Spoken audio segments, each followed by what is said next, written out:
Hello बच्चों, let's see the question here. यहाँ question पूछा गया है that which tissue is afflicted by myasthenia gravis, what is the underlying cause. इस question में बताना है वो कौन सा टिश्यू है जो मिस्थेनिया ग्रेविस से इफेक्ट होता है और इसका कॉज क्या है। ठीक है, अगर हम बात करते हैं about the disease which is myasthenia gravis, right, myasthenia gravis हमारे पास यहाँ पे एक डिजीज आ जाती है।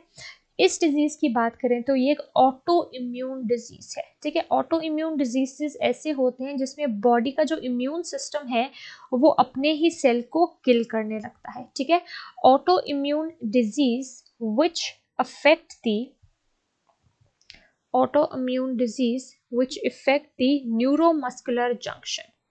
ठीक है, जो किसको इफेक्ट करता है, जो इफेक्ट करता है न्यूरोमस्कुलर जंक्शन को, यानी कि मसल और नर्वस सिस्टम के बीच में जो कनेक्शन होता है वहां पे ये हमें देखने को मिलता है। ठीक है, इस ऑटो इम्यून सिस्टम में हम ये देखते हैं कि जो बॉडी है, right, body attacks own sales.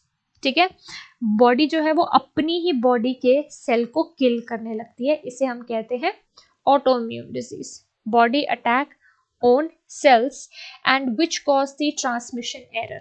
इसकी वजह से क्या होता है, अगर न्यूरोमस्कुलर जंक्शन के बीच में कुछ प्रॉब्लम आ जाती है तो यहाँ पे हम देखते हैं कि जो ट्रांसमिशन है वो नहीं हो पाती, यानी हमारे ब्रेन से या फिर हमारे मसल से 2 and 4 सिग्नल नहीं चलते हैं।